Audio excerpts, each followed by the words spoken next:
Have you ever faced racism in your singing career? Yes, I've faced a lot of racism in my singing career throughout the years. For me, it's all the way back as far as when I first started, even right here in Sault Ste. Marie, even though I came across a lot of people who were very supportive here, I also came across people who weren't supportive. And growing up through high school, once in a while, I faced it. And sometimes I didn't get picked for a part in a musical because they said, oh, well, the character is not Native American. So that would happen to me sometimes. Or I would be in a singing contest and people wouldn't like me because of who I was. And then when I first moved to Nashville, I was 16 years old actually when I first moved to Nashville. And at that time, I didn't know you had to have a manager who sets appointments for you. So I would just go on down Music Row. In Nashville, there's a place called Music Row. And it's about a few streets of nothing but record labels, recording studios, managers, publishers, producers, and they all have their offices around. And I would just go up and down that street and knock on doors and be like, "Hi, I'm Crystal Shawanda. I'm from Canada, and I'm a country music singer."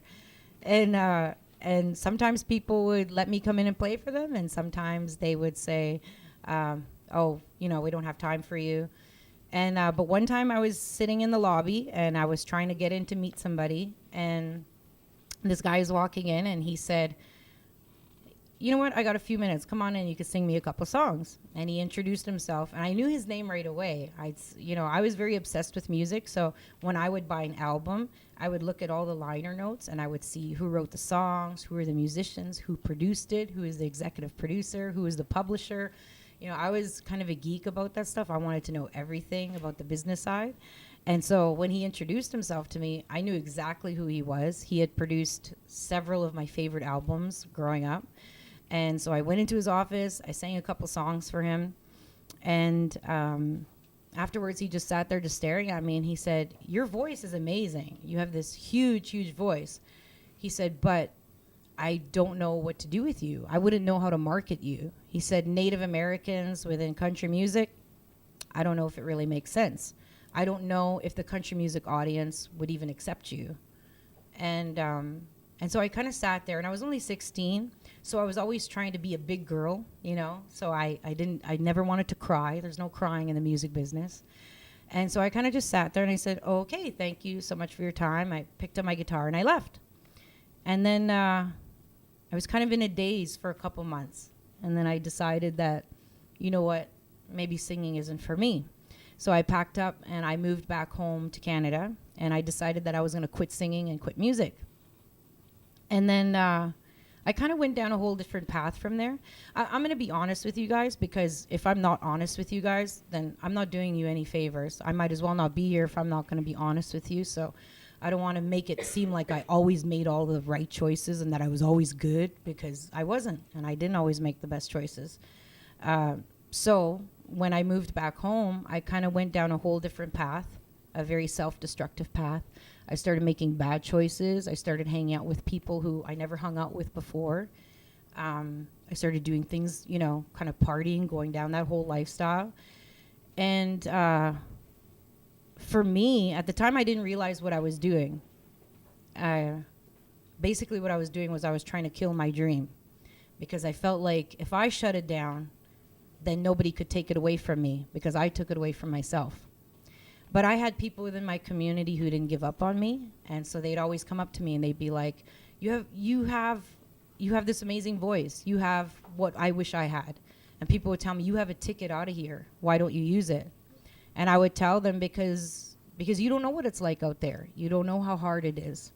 You don't know what I faced, what I went through. And they'd be like, "So what? Just go and try again. Keep trying." Because if I had what you had, I would keep trying. I would keep going back. And one day I finally realized, because no matter what I did, I kept ending up back on a stage, back in front of a microphone. Whether it was at a bar or at a party, I was still on stage singing. I couldn't get away from who I was, because that's who I am. And that's when I realized what was really bothering me was that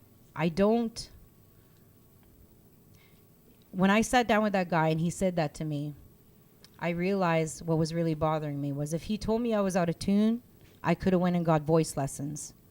If he said that he didn't like my hair, I could have went and got a different hairstyle.